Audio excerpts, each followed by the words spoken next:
പ്രാർത്ഥനാ രൂപങ്ങളുമായിട്ട് നിങ്ങൾക്ക് അനുഭവ പരിചയമുള്ളതാണ്.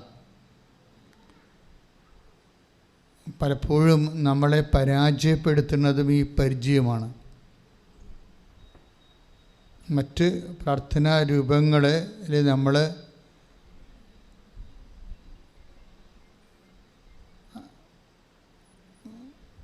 പ്രയോഗിക്കുന്ന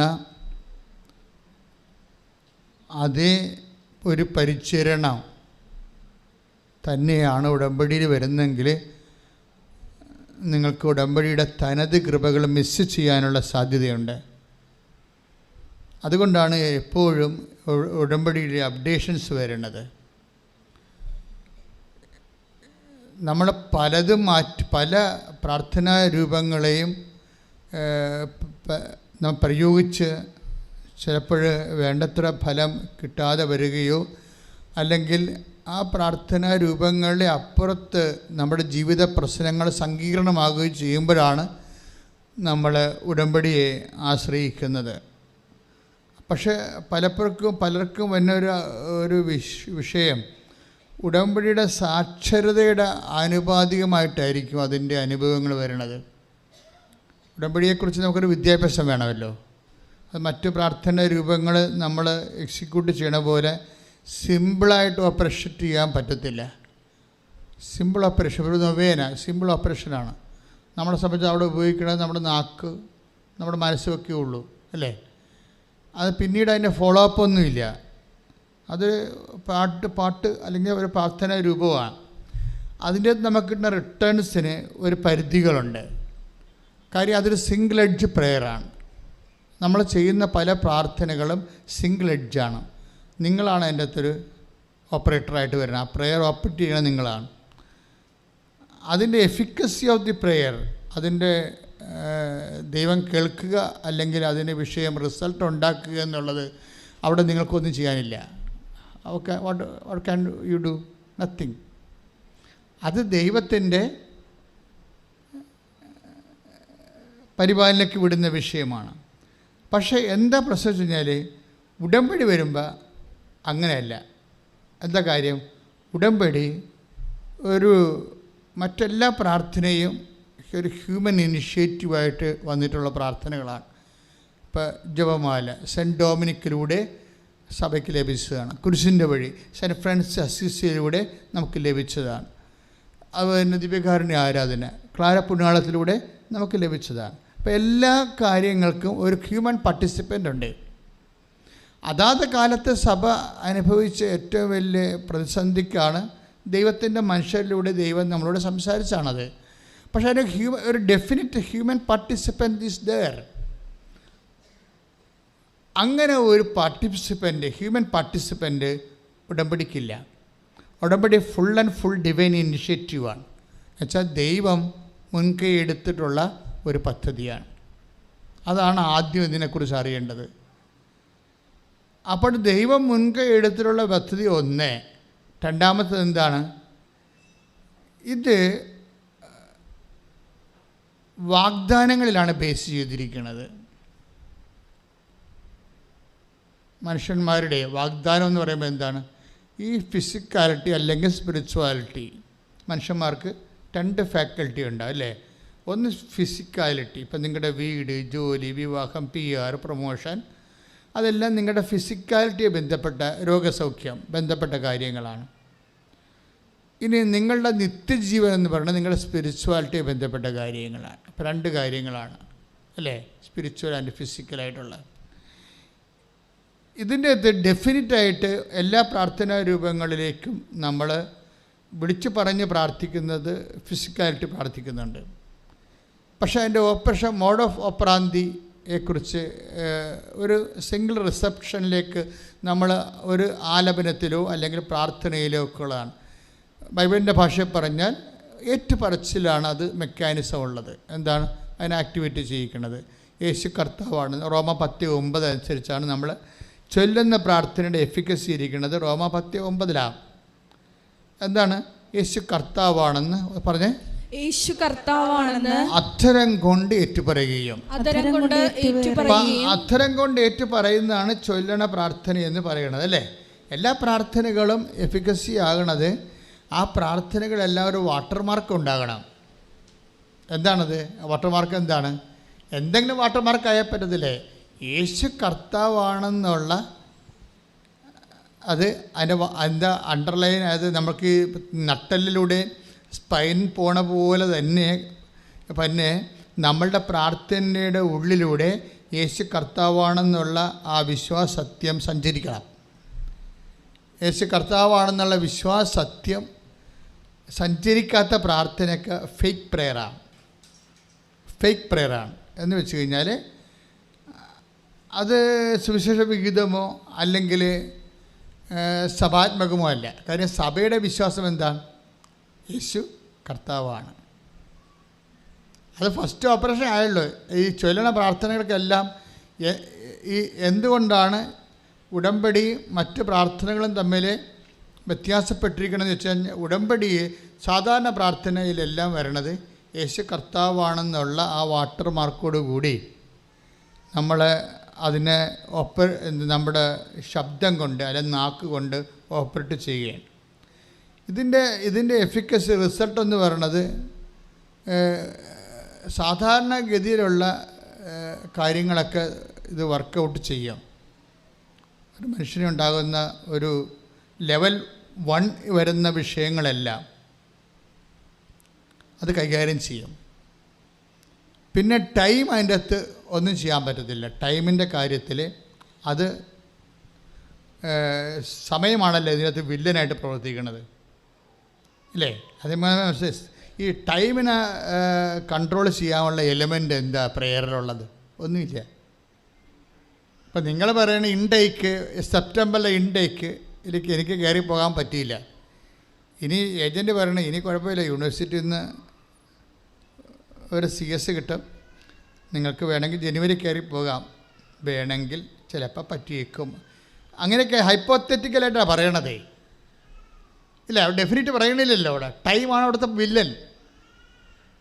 അവിടുത്തെ വില്ലൻ. ടൈമിനെ അഡ്രസ്സ് ചെയ്യാൻ പറ്റുന്ന പ്രാർത്ഥന ഈ സിംഗിൾ പ്രെയറിൽ ടൈമിനെ ഡയറക്റ്റായിട്ട് നമുക്ക് കൺട്രോൾ ചെയ്യാനോ നിയന്ത്രിക്കാനോ ഒന്നുമുള്ള ഒരു ഫങ്ഷൻ എൻ്റെ അടുത്തില്ല. അതുകൊണ്ട് തന്നെ ഈ ഉടമ്പടി നിങ്ങൾ ടെക്നിക്കലായിട്ട് നോക്കേണ്ടത്, പ്രത്യേകിച്ച് നമ്മളിവിടെ ചെയ്യണത് മരിയൻ ഉടമ്പടിയാണ്. മരിയൻ ഉടമ്പടി എന്ന് പറയുമ്പോൾ അത് ടൈം കൺട്രോൾഡ് പ്രെയറാണ്. കൺട്രോൾ എന്ന് വെച്ച് കഴിഞ്ഞാൽ ഇപ്പോൾ ഈശോയുടെ തിരുസേന അമ്മ എന്താ പറയണത്?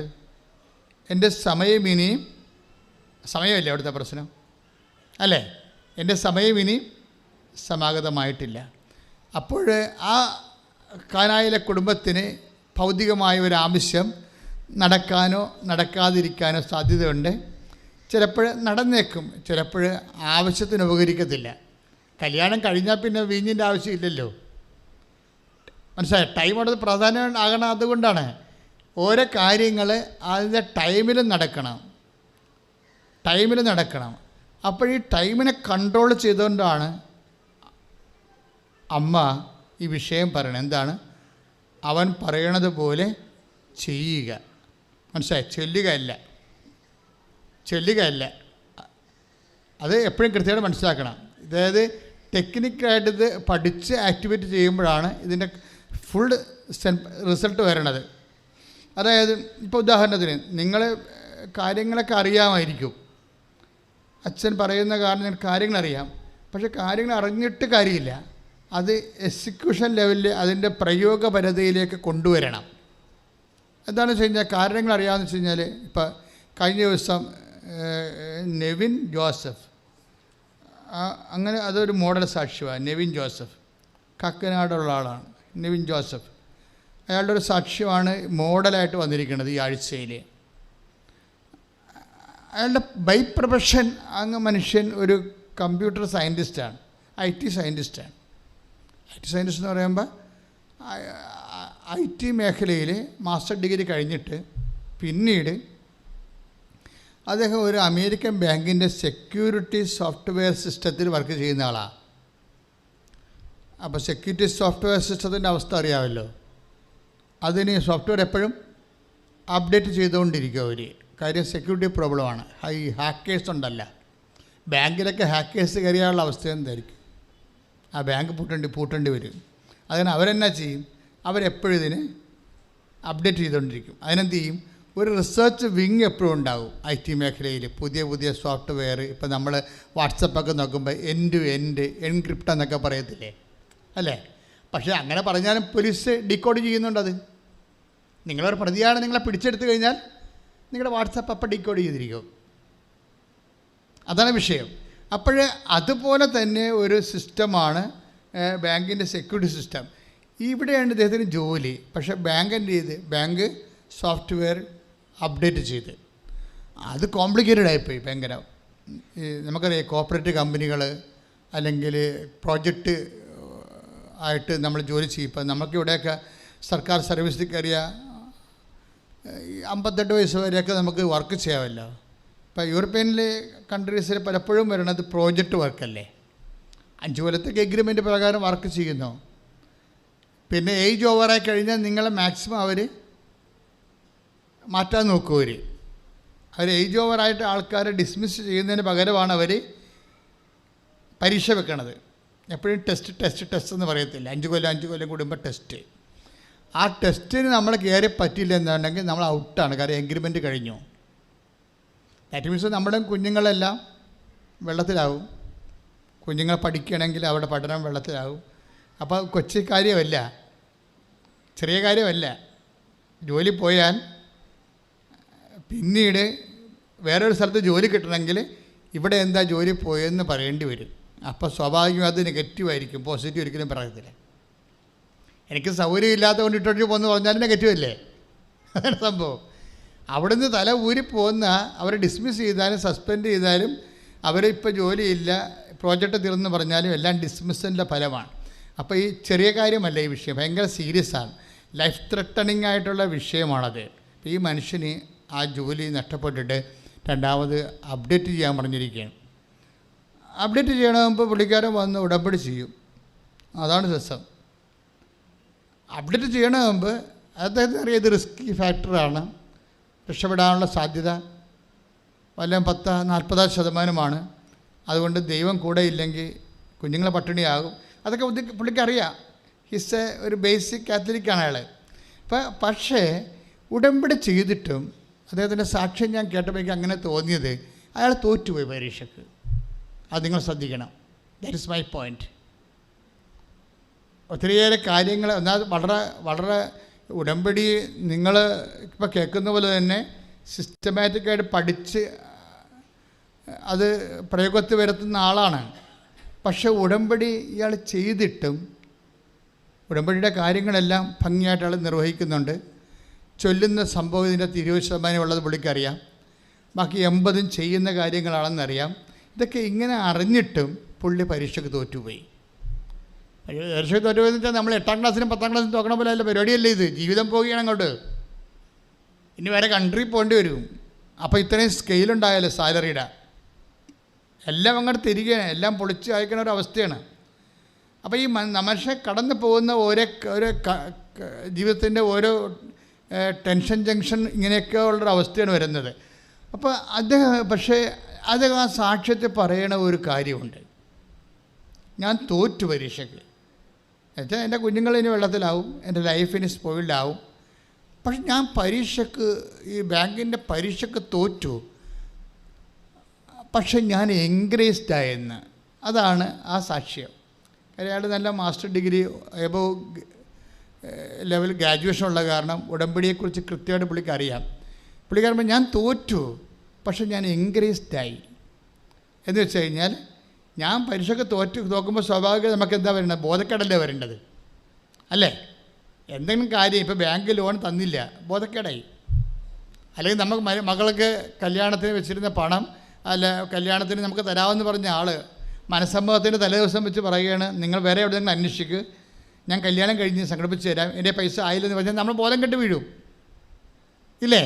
അപ്പോൾ ജീവിതത്തിൽ വരുന്ന ഇതുപോലെയുള്ള ചില സമയത്ത് ഈ സമയങ്ങൾ നമ്മളുടെ ഒരു ഫ്ലോപ്പിംഗ് ടൈം, ആ ടൈം കൂടി പാക്കേജ് എടുത്തിട്ടാണ് ദൈവം നമ്മുടെ സ്പിരിച്വാലിറ്റി ഡിസൈൻ ചെയ്തിരിക്കുന്നത്.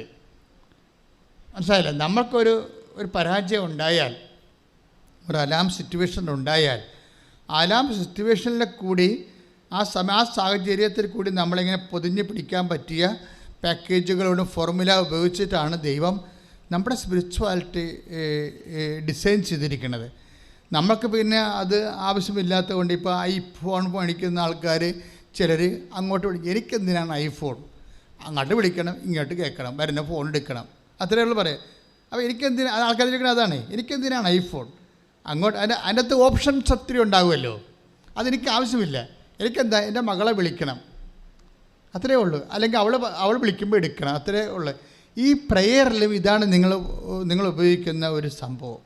എന്നുവെച്ചാൽ ദൈവാനുഭവത്തിൻ്റെ സങ്കീർണമായ മേഖലകളിലേക്ക് കടന്നു ചെല്ലാൻ ആവശ്യമായ ഒരു സ്പിരിച്വൽ തിയോളജി, ആധ്യാത്മിക വിദ്യാഭ്യാസം നമ്മൾ ആഗ്രഹിക്കുന്നില്ല. അതുകൊണ്ട് എന്നാ സംഭവിക്കണമെന്ന് വെച്ചാൽ നമ്മളൊരു ബിലോ ആവറേജ് ആയിട്ട് ഇങ്ങനെ ജീവിച്ച് മരിച്ചു പോകും. ഉടമ്പടിയാണ് നമ്മൾ സബ്ജക്റ്റ്. ഇപ്പോൾ ഉടമ്പടി ഈ വിഷയത്തെ എങ്ങനെയാണ് കൺഫ്രണ്ട് ചെയ്യുന്നത്? ഇപ്പോൾ ഈ മനുഷ്യൻ എന്താ പറയണത്? അയാൾ പറഞ്ഞത് എന്താണ്? ഞാൻ പരീക്ഷയ്ക്ക് തോറ്റു, പക്ഷേ എൻ്റെ മനസ്സിൽ നല്ല വരപ്രസാദം നിറഞ്ഞെന്ന്. അത് വെച്ച് കഴിഞ്ഞാൽ അത് ഞാൻ first time I am hearing ആദ്യമായിട്ടാണ് ഇങ്ങനെ ഞാൻ കേൾക്കണത്.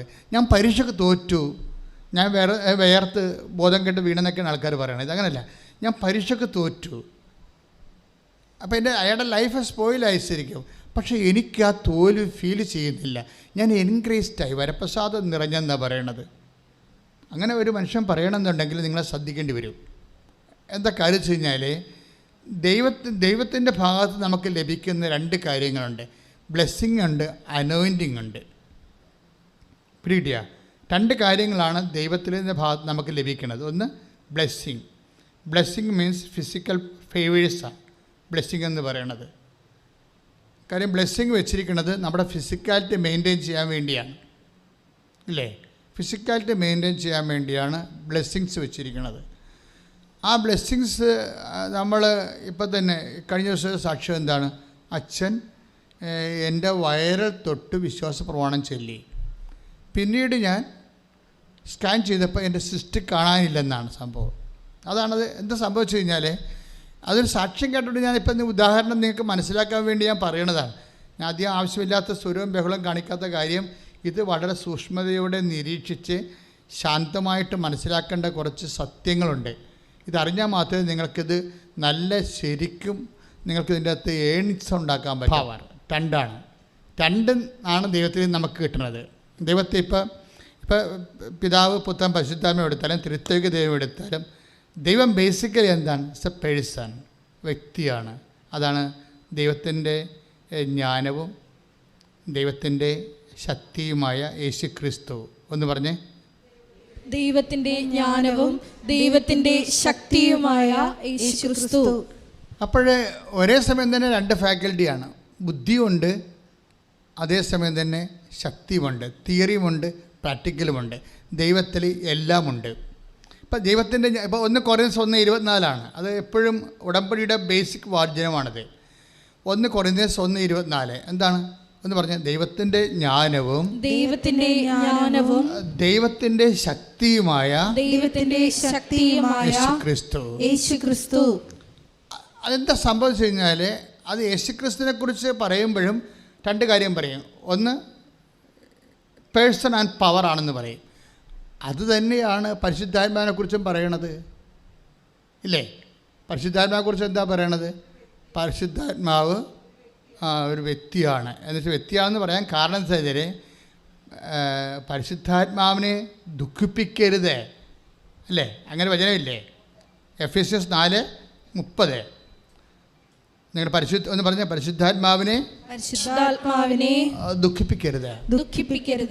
അപ്പോൾ എഫെസ്യസ് 4:30 പരിശുദ്ധാത്മാവിനെ ദുഃഖിപ്പിക്കരുതെന്ന് പറയുമ്പോൾ നമുക്ക് മനസ്സിലാകും പരിശുദ്ധാത്മാവ് ഒരു വ്യക്തിയാണ്. സന്തോഷിക്കാൻ പറ്റും, ദുഃഖിക്കാൻ പറ്റുന്ന നമ്മളെപ്പോൾ ഒരു വ്യക്തിയാണ്, അല്ലേ? ഒരു പേഴ്സണാണ്. സ്പിരിച്വൽ പേഴ്സണാണെന്നേ വ്യത്യാസമുള്ളത്. നമ്മൾ ഫിസിക്കൽ പേഴ്സൺസാണ്, ദൈവം സ്പിരിച്വൽ പേഴ്സണാണ്. അപ്പോൾ പരിശുദ്ധാത്മാവ് ഒരു വ്യക്തിയാണ്. പക്ഷേ അത് തന്നെ അപ്പോഴത്തെ തന്നെ ബൈബിൾ എന്താ പറയണത്? പരിശുദ്ധാത്മാവിനെ രക്ഷയുടെ കാലത്തിനായി നിങ്ങൾക്ക് നൽകിയിരിക്കുന്ന പരിശുദ്ധാത്മാവിനെ ദുഃഖിപ്പിക്കരുത്. പിന്നെന്താണ്? പരിശുദ്ധാത്മാവിനെ നിർവീര്യമാക്കരുത്. 1 തെസ്സലോനിയർ 5:19. 1 തെസ്സലോനിയർ 5:19 എന്താ പറഞ്ഞ പരിശുദ്ധാത്മാവിനെ നിർവീര്യമാക്കരുത്. അപ്പോഴേ പരിശുദ്ധാത്മാവിനെ നിർവീര്യമാക്കാൻ നമുക്ക് പറ്റത്തില്ല. പിന്നെ നമ്മളിൽ വസിക്കുന്ന പരിശുദ്ധാത്മാവിനെയാണ് നിർവീര്യമാക്കുകയോ വീര്യപ്പെടുത്തുകയോ ചെയ്യാൻ പറ്റണത്. മനസ്സിലായില്ലേ? പരിശുദ്ധാത്മാവ് ആശ്രയിച്ച് നമുക്കൊന്നും ചെയ്യാൻ പറ്റത്തില്ല, ദൈവമല്ലേ. പക്ഷെ നമ്മളിൽ വസിക്കുമ്പോൾ നമ്മളുടെ കൃപയോടുള്ള സഹകരണത്തിൻ്റെ ആനുപാദ്യമനുസരിച്ചിട്ട് പരിശുദ്ധാത്മാവ് വീര്യപ്പെടുകയോ, നമുക്കൊരു കാര്യം വ്യക്തമാണ്, പരിശുദ്ധാത്മാവ് ഇപ്പോൾ 1 തെസ്സലോനിയർ 5:19 പരിശുദ്ധാത്മാവിനെ നിർവീര്യമാക്കരുത്. അപ്പം നമ്മളതിനെ ഡീപ്പ് അവർ ചെയ്യരുതെന്നതിൻ്റെ അർത്ഥം. അത് നമ്മുടെ ഭാഗത്തുനിന്ന് വരാൻ സാധ്യതയുള്ള ഒരു അവസ്ഥയാണ്. അപ്പോഴേ അവിടെ നിർവീര്യമാക്കരുത് എന്ന് പറയുമ്പോൾ ബിക്കോസ് ഹിസ് എ പവർ, അല്ലേ? ഒരു പവറാണ് പരിശുദ്ധാത്മാവ്. ദാറ്റ് മീൻസ് അതുകൊണ്ടാണ് അമ്മ മാലാഖയോട് ചോദിക്കത്തില്ല, ഇതെങ്ങനെ സംഭവിക്കും, ഞാൻ എങ്ങനെയാണ് പ്രഗ്നൻ്റ് ആകണത്? എന്താ കാരണം? ഞാൻ പുരുഷനെ അറിയാത്ത ഒരു ജീവിതമാണ് തിരഞ്ഞെടുത്തിരിക്കുന്നത്. കന്യകയായിട്ട് ജീവിക്കാൻ തീരുമാനിച്ച ആളാണ്. അപ്പം അതുകൊണ്ട് അതെങ്ങനെയാണ് തമ്മിൽ ഇത് ടാലിയായി പോകണം എങ്ങനെയാണെന്ന് അമ്മ ചോദിക്കുന്ന ചോദ്യമാണ്. വളരെ ഇൻ്റലിജൻ്റ് ആയിട്ടുള്ള ക്വസ്റ്റ്യനാണ്. അമ്മ ഈ ചോദ്യം ചോദിക്കണത് മാലാഖ പറയുന്ന ഉത്തരവുണ്ട്. എന്താണ്? 1:35 ലുക്ക 1:35 എന്താ പറയണത്? പരിശുദ്ധാത്മാവ് നിൻ്റെ മേൽ വരും. പറഞ്ഞേ, പരിശുദ്ധാത്മാവ് നിന്റെ മേൽ വരും. എങ്ങനെയുള്ള പരിശുദ്ധാത്മാവാണ്? അത്യുന്നതൻ്റെ ശക്തി. അതാണ് പ്രശ്നം. പരിശുദ്ധാത്മാവ് ശക്തിയാണ്, ഇല്ലേ? അപ്പോൾ പരിശുദ്ധാത്മാവ് ശക്തിയായത് കാരണം അത് നമ്മുടെ മേൽ വരാൻ പറ്റുന്ന രീതിയിലേക്കാണ് ദൈവം അതിനെ പരിശുദ്ധാത്മാവിനെ മോഡുലേറ്റ് ചെയ്തിരിക്കുന്നത്, നമ്മളിൽ വസിക്കാൻ പറ്റുന്ന രീതിയിൽ. അപ്പോൾ നമ്മളിൽ വസിക്കാൻ പറ്റുന്ന രീതിയിലല്ലേ ഈശോയെ മോഡുലേറ്റ് ചെയ്തത്. ദിവ്യകുർബാന അങ്ങനെയല്ലേ വസിക്കണത്, അല്ലേ? ദിവ്യകുർബാനയെ വസിക്കുന്നത് നമ്മൾ ഈശോയല്ലേ നമ്മളിൽ വസിക്കണത്, പേഴ്സണല്ലേ വസിക്കണത്. അതുപോലെ തന്നെ പരിശുദ്ധാത്മാവും നമ്മളിൽ വസിക്കാൻ പറ്റുന്ന രീതിയിലേക്ക് അതിനെ റീഫോം ചെയ്യും. ഇപ്പോൾ എല്ലായിടത്തും കറണ്ടുണ്ട്, അല്ലേ? ഇപ്പോൾ ചില സ്കെയിലൊക്കെ വെച്ച് നമ്മൾ ഉരക്കുമ്പോൾ പേപ്പറൊക്കെ ചാടിപ്പിടിക്കും. അതിൻ്റെ അകത്ത് ഒരു ഇന്നേറ്റ് എനർജി ഉണ്ട്, അല്ലേ? അപ്പോൾ കറണ്ടാണ്, ഇലക്ട്രിസിറ്റിയാണ്. പക്ഷേ സ്കെയിലിൻ്റെ ഉള്ളിലിരിക്കണ ഉരച്ച് കഴിഞ്ഞ് പിടിക്കുമ്പോഴാണ് മുടിയൊക്കെ പറന്ന് പിടിക്കണം, കണ്ടിട്ടില്ലേ? അപ്പോൾ അതിൻ്റെ അകത്തൊരു ഇന്നേറ്റ് ഉണ്ട്. പിന്നെ ഇതിൻ്റെ അകത്തൊരു എനർജി, ഈ ഫാനിൻ്റെ അകത്തൊരു എനർജി ഉണ്ട്. അതെന്താണ്? അത് സ്റ്റാറ്റിക്കായിട്ടുള്ള എനർജിയാണ്. അത് ഫാനിൻ്റെ ഡൈനാമിക്സിൽ വർക്ക് ചെയ്ത് കഴിയുമ്പോൾ അത് കൈനറ്റിക്കായിട്ട് മാറും, അല്ലേ? യാന്ത്രികോർജ്ജമായിട്ട് അങ്ങനെ മാറും. ഇത് വർക്ക് ചെയ്യുന്ന വ്യത്യസ്തമായ രീതികളിലാണ് വർക്ക്. ഇതുപോലെ മനുഷ്യന്മാരിൽ വസിക്കാൻ പറ്റുന്ന രീതിയിലേക്ക് കർത്താവ് ഒരു ക്രമീകരണം നടത്തിയിട്ടുണ്ട്. നിങ്ങൾ ദൈവം ചെയ്തിരിക്കുന്ന വലിയ കാര്യങ്ങളെ ചിന്തിക്കണം. ദൈവം നമ്മൾക്ക് പരിശുദ്ധാത്മാവിനെ, നമ്മൾക്ക് താങ്ങാൻ പറ്റാത്ത പരിശുദ്ധാത്മാവിനെ നമുക്ക് ഉൾക്കൊള്ളാൻ പറ്റുന്ന രീതിയിലേക്ക് ദൈവം ക്രമീകരിച്ച് തന്നിരിക്കണില്ലേ? അതിനൊക്കെയാണ് നമ്മൾ ദൈവത്തിന് നന്ദി പറയേണ്ടത്. അല്ലാതെ ഞാൻ IELTS ജയിച്ചെന്ന് പറഞ്ഞുള്ള കാര്യത്തിന് മാത്രമല്ല നന്ദി പറയേണ്ടത്. ദൈവം നമ്മളിലേക്ക് എന്തുമാത്രം താഴ്ന്നത് നമുക്കറിയത്തില്ല. അതായത് ഒരു മനുഷ്യനെ വസിക്കുന്ന രൂപത്തിലേക്ക് ഈ ത്രിത്വത്തെ, ലോകത്തെ നയിച്ച് ഭരിക്കുന്ന ദൈവികമായ ശക്തിയായ പരിശുദ്ധാത്മാവിനെ നമ്മൾക്ക് പറ്റുന്ന പരുവത്തിലേക്ക് കൺവേർട്ട് ചെയ്തെടുത്തിരിക്കുകയാണ്. ഭയങ്കര കൺവേർഷൻ അവിടെ നടന്നിരിക്കുന്നത്. ഒന്ന് പ്രാർത്ഥിക്കുക. കർത്താവായ ദൈവമേ, ദൈവം വ്യക്തിയും ശക്തിയും ഞങ്ങൾ വസിക്കാൻ പറ്റുന്ന രീതിയിൽ ഞങ്ങൾക്ക് വേണ്ടി ക്രമീകരിച്ച് ദൈവം ചെറുതായതിനെ ഓർത്ത് അതിന് ദൈവത്തെ പ്രേരിപ്പിച്ച അവിടുത്തെ അനന്തമായ സ്നേഹത്തെ ഓർത്തും ഞങ്ങൾ നന്ദി. അപ്പോൾ മെക്കാനിസം ഓഫ് സ്പിരിച്വാലിറ്റിയാണ് ഇപ്പോൾ ഞാൻ നിങ്ങളോട് സംസാരിക്കുന്നത്. അത് ഉടമ്പടിയുടെ ഒരു ഫോർമാറ്റിലാണ് സംസാരിക്കുന്നത്. അപ്പോൾ എന്ത് സംഭവിച്ചു കഴിഞ്ഞാൽ ഈ മനുഷ്യന് പരിശുദ്ധാത്മാവ് അദ്ദേഹത്തെ വിട്ടുപിരിയുക. അയാളെ പരീക്ഷക്കതേ തോറ്റുള്ളൂ, പക്ഷെ പരിശുദ്ധാത്മാവ് വിട്ടുപിരിഞ്ഞിട്ടില്ല. അതാണ് ഇതിനകത്ത് മെയിൻ പോയിൻ്റ്. മനസ്സിലായില്ലേ? രോഗം വരാം, പക്ഷെ പരിശുദ്ധാത്മാവ് വിട്ടുപിരിയരുത്. നമ്മളൊരു വിഷയത്തിൽ പരാജയപ്പെടാം. ചിലപ്പോൾ നിങ്ങളുടെ visa we are very sorry to tell you എന്നൊക്കെ പറഞ്ഞ് സായിപ്പ് ഡിപ്ലോമാറ്റിക്കായിട്ട് നിങ്ങൾക്ക് കത്ത് കിട്ടും. സംഭവം നടക്കത്തില്ലെന്നാണ് പറയണത്. അപ്പോൾ അവർ നല്ലവണ്ണം സംസാരിക്കാൻ അറിയാവുന്ന കാരണം ഭയങ്കര സ്വാപ്പിട്ടാണ് അവർ നമുക്ക് റിജക്റ്റ് ചെയ്ത കാര്യം നമ്മളോട് പറയണത്. കാര്യം അവരുടെ രീതി അതാണ്. ആളെ കൊല്ലാൻ തന്നെ കസേരയിരുത്തി പതുക്കെ ഷോക്ക് ചെയ്ത് കൊല്ലുന്ന പാർട്ടിയല്ലേ. ആൾക്ക് നമ്മളാണെങ്കിൽ പിടിച്ച് തൂക്കിക്കൊല്ലു. അപ്പോൾ അവർ കൊല്ലണ രീതികൾക്ക് വ്യത്യാസമുണ്ടെന്ന് പറയാം. അവർ പറഞ്ഞിരിക്കണത് ഇതാണ്, നടക്കത്തില്ല, വേറെ രാജ്യം അന്വേഷിക്കാനാണ് പറഞ്ഞിരിക്കുന്നത്. പക്ഷെ പറയുമ്പോൾ അവർ ആദ്യം പഞ്ഞി വെച്ച് തൂത്ത് സ്പിരിറ്റ് കൊണ്ട് തൂത്ത് ഞാൻ കുത്താൻ പോകണമെന്ന് പറഞ്ഞ് എന്നിട്ട് കുത്തി അങ്ങനെയൊക്കെ ചെയ്യത്തുള്ളൂ. അല്ലാത്തവരോ നേരിട്ട് കുത്തും, അത്രേ ഉള്ളൂ. അപ്പോൾ സംഭവം നടക്കണ രണ്ട് കുത്ത് തന്നെയാണ്. അപ്പോൾ എന്താ പ്രോബ്ലം എന്ന് വെച്ച് കഴിഞ്ഞാൽ ഇത് കേൾക്കുമ്പോൾ നമുക്ക് ഷോക്കാവും ഇല്ലേ? നമ്മുടെ വിസ റിജക്റ്റ് ചെയ്തെന്ന് കേൾക്കുമ്പോഴേ ഷോക്കാവും. ഈ ഷോക്ക് അബ്സോർബ് ചെയ്യാൻ മിനിമം ഹോളി സ്പിരിറ്റിന് നമ്മൾ നിലനിർത്തിക്കൊണ്ടിരിക്കണം. പറഞ്ഞ മനസ്സിലായില്ലേ? ഇപ്പോൾ അയാൾക്ക് ഷോക്ക് എടുപ്പിക്കാൻ പറ്റിയില്ലല്ലേ? നവീൻ ജോസഫിനെ ഷോക്ക് എടുപ്പിക്കാൻ പറ്റിയില്ല. അയാൾ പരീക്ഷയ്ക്ക് തോറ്റു. അയാൾ എന്താ പറയണത്? ആസിഫ് അയാ ഞാനതിൽ ജയിച്ച പോലെ എനിക്ക് തോന്നിയെന്നാണ് പറയണത്. എനിക്ക് ഐ ആം ഇൻക്രീസ്ഡാണ്. ഇത് മിനിമം ഹോളി സ്പിരിറ്റ് കീപ്പ് ചെയ്യുമ്പോൾ ഉണ്ടാകുന്ന വിഷയമാണ്. എൻ്റെ മക്കൾ, നിങ്ങളുടെ ലക്ഷ്യമുണ്ടല്ലോ, നിങ്ങൾ ഈ പറയുന്ന ഉടമ്പടിയിൽ വെച്ചിരിക്കുന്ന കാര്യങ്ങൾക്ക് പ്രൈമറി ഇമ്പോർട്ടൻസ് കൊടുക്കുന്നത് നിങ്ങൾക്ക് അതിൻ്റെ ഗുണദോഷങ്ങളിൽ ചിലപ്പോൾ സുഖമോ സന്തോഷമോ അനുഭവിക്കാനുള്ള സാധ്യതയുണ്ട്. അതിൽ ആ ഒരു ലെവലിൽ നിങ്ങൾ മാറിയിട്ട് പരിശുദ്ധാത്മാവിനെ കീപ്പ് ചെയ്യാൻ നോക്കണം. കർത്താവ് നൽകിയ വചനം ഇതാണ്, ഫിലിപ്പിയർ 4:11. എനിക്കെന്താണ് കുറവുള്ളത് കൊണ്ടല്ല ഞാനിത് പറയണത്. പിന്നെന്താ? ഏത് സാഹചര്യത്തിലും സംതൃപ്തിയോടെ കഴിയാൻ ഞാൻ പഠിച്ചിട്ടുണ്ട്. Praise the Lord. Hallelujah. ഞാൻ പഠിച്ചിട്ടുണ്ടെന്ന് പറഞ്ഞാലേ അയാളെ അങ്ങേരെ പഠിപ്പിച്ചിട്ടുണ്ടെന്നാണ് എൻ്റെ അർത്ഥം. കാര്യം പഠിക്കണ കാര്യമൊക്കെ ദൈവത്തിൻ്റെ ഒരു പരിപാടിയാണ്. നിങ്ങൾ ദൈവത്തോട് പറയണം, അവരെല്ലാവരും ദൈവത്താൽ പഠിപ്പിക്കപ്പെടും. 6:45 ഒന്ന് വായിച്ചേ. 6:45 യോഹന്നാൻ. സ്തുതിക്കട്ടെ തീ പോലെ ഇറങ്ങണമേ. സ്തുതിക്കട്ടെ 45 വായിച്ചോളൂ. 6:45. അവരെല്ലാവരും ദൈവത്താൽ പഠിപ്പിക്കപ്പെട്ടവരാകും എന്ന് പ്രവാചക ഗ്രന്ഥങ്ങളിൽ എഴുതപ്പെട്ടിരിക്കുന്നു. Praise the Lord. എന്ന് പറഞ്ഞാൽ അവരെല്ലാവരും ദൈവത്താൽ പഠിപ്പിക്കപ്പെട്ടവരാകും. ഈ 6:45 കൂടെയാണ് ഫിലിപ്പിയർ 4:11 വായിക്കേണ്ടത്. എന്താണ്? എനിക്ക് എന്തിനും കുറവുള്ളത് കൊണ്ടല്ല ഞാനിത് പറയുന്നത്.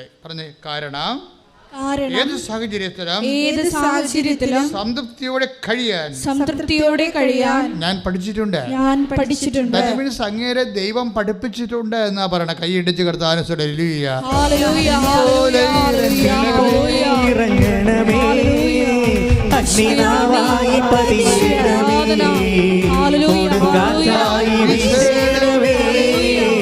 ആത്മധനിയായി ഒഴുകണമേ.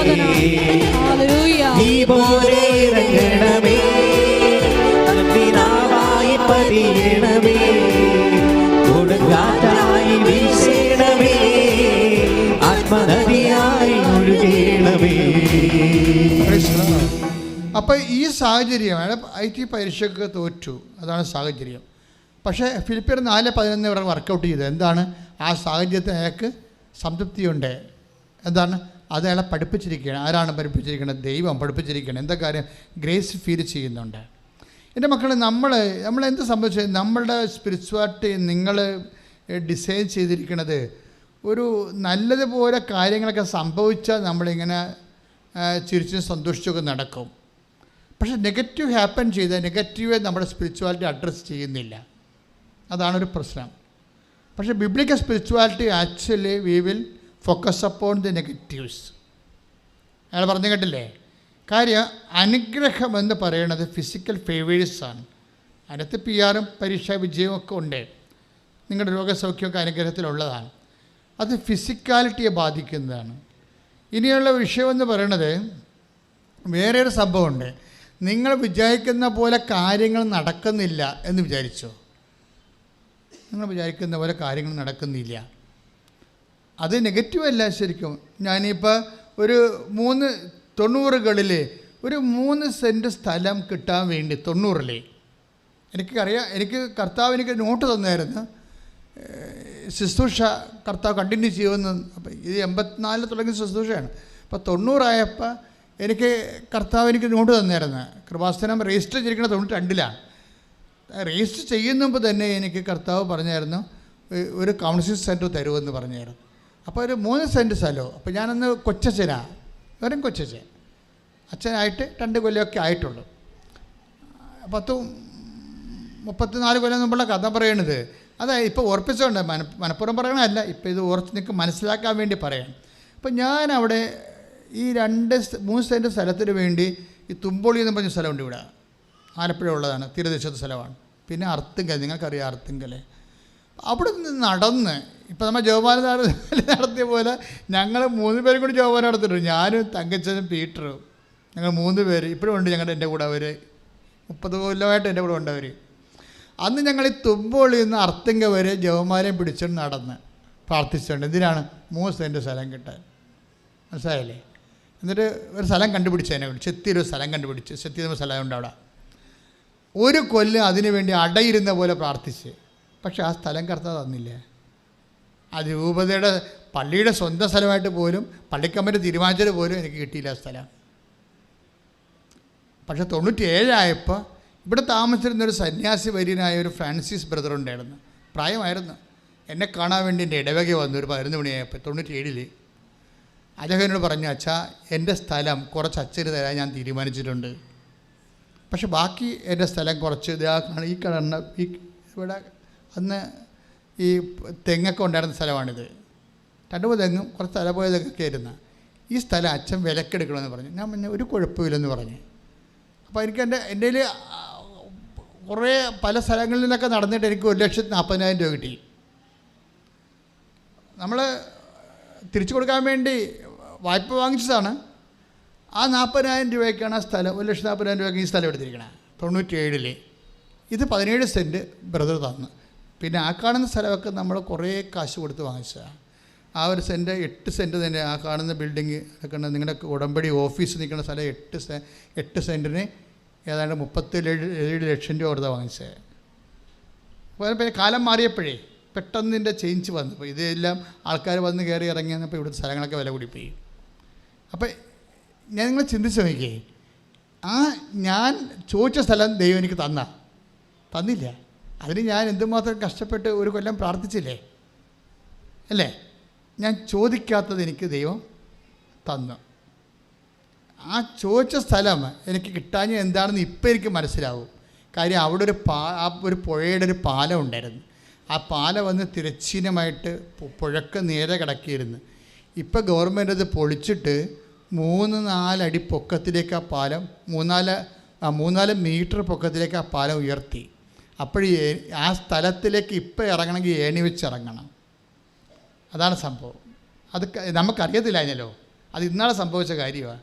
അപ്പോൾ ദൈവത്തിന് നേരത്തെ മുൻകൂട്ടി നിൻ്റെ ഭാവിയിൽ നിനക്ക് എന്താണ് സംഭവിക്കാൻ പോകും. നിങ്ങളിപ്പോൾ ചോദിക്കുന്ന പലതും മണ്ടത്തരങ്ങളാണ്. അതെങ്ങനെ തന്നാൽ നിങ്ങളുടെ കാര്യം ജീവിതം തീരും. നിങ്ങൾ ചോദിക്കുന്ന ചില കാര്യങ്ങൾ ദൈവം നിങ്ങൾക്ക് തരികയാണെങ്കിൽ അത് വെച്ച് തന്നെ നിങ്ങളുടെ ജീവിതം തീരും. അപ്പോൾ അതുകൊണ്ട് ദൈവത്തെ പറയാൻ, കർത്താവ് ഇപ്പം എൻ്റെ കൊച്ചു ബുദ്ധിക്ക് ഇങ്ങനെയൊക്കെ തോന്നുന്നുണ്ട്, പിന്നെ എല്ലാം നിൻ്റെ ഇഷ്ടം, നിനക്ക് കാര്യം അറിയാമല്ലോ, നിനക്ക് ഭാവിയും എല്ലാം അറിയാമല്ലോ. അപ്പോൾ ഒത്തിരി സമർപ്പണത്തിൻ്റെ പോയിൻറ്റ്സ് നിങ്ങളുടെ പ്രാർത്ഥന ഉണ്ടാകും ഒരു കാര്യത്തിലും. അതുകൊണ്ട് ഈ മരിയൻ സ്പിരിച്വാലിറ്റിയാണ് നമ്മൾ ഫോളോ ചെയ്യണത്. അമ്മയുടെ ഒരു വിഷയമെന്ന് പറയുന്നത്, അമ്മയുടെ ജീവിതത്തിലെ ഒരു നെഗറ്റീവ് സംഭവിച്ചു കഴിഞ്ഞാൽ അമ്മ കുറഞ്ഞ പക്ഷം ഒരു റിയാക്ഷൻ എടുക്കണമെന്ന് വെച്ചാൽ മിണ്ടത്തില്ല. പറഞ്ഞ മനസ്സിലായില്ലേ? അതാണ് അമ്മയുടെ ഒരു രീതി. അപ്പം ഒരു നെഗറ്റീവ് നമ്മുടെ സ്പിരിച്വാലിറ്റി വന്നിരിക്കുന്നത്, നമ്മുടെ ആധ്യാത്മികതയിൽ നമ്മൾ പോസിറ്റീവിനാണ് എല്ലാവരും പ്രാധാന്യം കൊടുക്കുന്നത്. പക്ഷേ പോസിറ്റീവിനേക്കാൾ പ്രാധാന്യമാണ് നെഗറ്റീവിനുള്ളത്. കാര്യം എന്താ വെച്ച് കഴിഞ്ഞാൽ പോസിറ്റീവ് എന്ന് പറഞ്ഞാൽ അത് ബ്ലെസ്സിങ്സാണ്. കാഷ് ആൻഡ് കൈൻഡ് ഫിസിക്കൽ ബ്ലെസ്സിങ്സാണ് നമുക്ക് കിട്ടുന്നത്, ഫിസിക്കാലിറ്റിയിലുള്ളതാണ്. പക്ഷേ അതിൻ്റെ നെഗറ്റീവിൽ ഇപ്പോൾ ഇയാൾ ജോസഫ് നെവിൻ എന്താ പറയണത്? അയാൾ പറയണത് ഞാൻ പരീക്ഷയ്ക്ക് തോറ്റു, പക്ഷേ എനിക്ക് ഗ്രേസ് ഫീൽ ചെയ്തെന്നാണ്. അതിന് അഭിഷേകം എന്നാണ് പറയണത്, അനുഗ്രഹമല്ല. അഭിഷേകം എന്ന് പറയണത് പ്രസൻസ് ഓഫ് ഗോഡാണ്, മറ്റത് ഇഫക്റ്റ് ഓഫ് പ്രസൻസാണ്. തമ്മിൽ വ്യത്യാസമുണ്ട്. ബ്ലെസ്സിങ്സ് എന്ന് പറഞ്ഞാൽ ഇഫക്റ്റ് ഓഫ് പ്രസൻസാണ്. ഇപ്പം നിങ്ങൾക്ക് കാറ്റ് അടിക്കുന്നുണ്ടല്ലേ, അതെന്താണ്? കറണ്ടിൻ്റെ ഇഫക്റ്റാണ്. മനസ്സിലായില്ലേ? കറണ്ട് അടിച്ചാൽ നിങ്ങൾ ചത്തുപോകും, കാറ്റടിച്ചാൽ നിങ്ങൾ ചത്തുപോകത്തില്ല. സിമ്പിളല്ലേ? അതെന്ന് വെച്ചാൽ കറണ്ട് കൃപയും അനുഗ്രഹം, അതുപോലെ തന്നെ ബ്ലെസ്സിങ്സ്, അതിൻ്റെ ഇഫക്റ്റും അതായത് നമ്മൾക്ക് ലഭിക്കുന്ന കൃപ ലഭിച്ചാൽ അഭിഷേകമാണ് ഉണ്ടാകുന്നത്. അനുഗ്രഹം എന്ന് പറയുന്നത് ഭൗതികമായ ആനുകൂല്യങ്ങളാണ്, ഫിസിക്കൽ ബ്ലെസ്സിങ്സ്. ഈ പലപ്പോഴും നെഗറ്റീവ് ഫിസിക്കൽ ബ്ലെസ്സിങ്സ് കിട്ടാത്തപ്പോൾ ദൈവം ഒന്നും തരാതിരിക്കുന്നില്ലെന്നാണ് ഞാൻ പറഞ്ഞതിൻ്റെ അർത്ഥം. മനസ്സിലായ? ഇപ്പം നിങ്ങളുടെ ഒരു കല്യാണം മനസ്സമ്മതം കഴിഞ്ഞതാണ്. പക്ഷേ മനസ്സമ്മതം കഴിഞ്ഞാൽ അറിയണത് നമുക്ക് പറ്റിയ കക്ഷിയല്ലെന്ന് പറയുമ്പോൾ ആ കല്യാണം വിട്ടുപോകുമ്പോൾ നിങ്ങൾ ഭക്ഷണം കഴിക്കത്തില്ല. ചില പെൺപിള്ളേർ കണ്ടില്ലേ, അവിടെ കട്ടിലെ പോയി ടാ പോലെ ഈ തേരട്ട പോലെ കിടക്കും, വിളിച്ചാഴി നിൽക്കത്തില്ല. അതുപോലെ തന്നെ അവരുടെ അഭ്യാസം കാണിക്കും അവിടെ.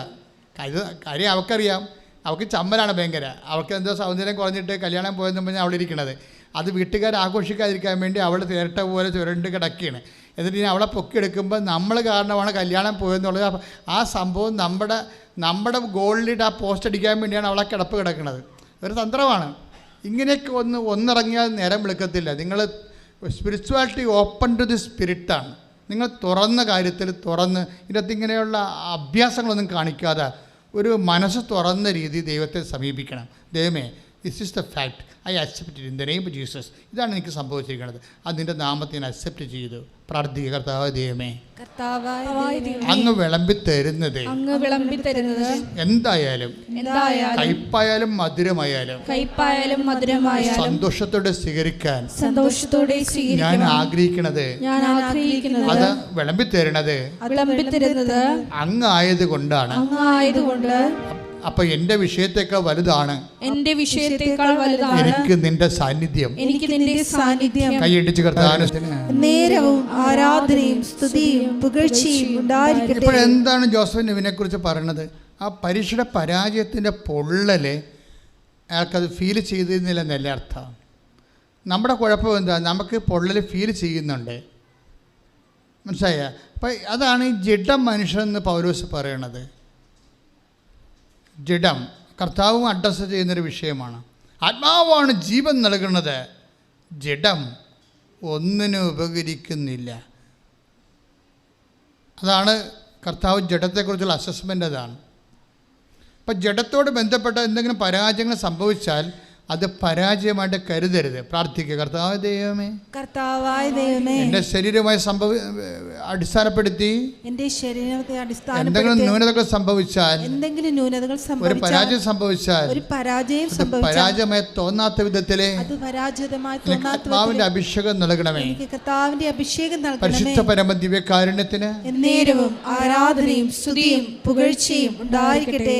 അപ്പോഴേ എന്താ പ്രശ്നം വെച്ചാൽ ഇതിൻ്റെ ആവിയും പൊള്ളലും നെഗറ്റീവ്സിനെ കുറിച്ച് ഞാനിപ്പോൾ സംസാരിക്കുന്നത്. കല്യാണം നഷ്ടപ്പെട്ടു പോവുക, അല്ലെങ്കിൽ ഒരു വസ്തു എടുക്കാമെന്ന് പറഞ്ഞു, അവർ നമുക്ക് അഡ്വാൻസ് തന്നതാണ്. ഇപ്പോൾ സമയമായപ്പോൾ ഇപ്പോൾ ഡേറ്റ് മാറ്റി അവർക്ക് വേണ്ട, നിങ്ങൾ അത് മറച്ചു കൊടുത്തോ, ഞങ്ങൾ തന്ന കാശ് വല്ലപ്പോഴും തന്നേച്ചാൽ മതി എന്ന് പറഞ്ഞ് അവർ സ്കൂട്ടായി പോവുകയാണ്.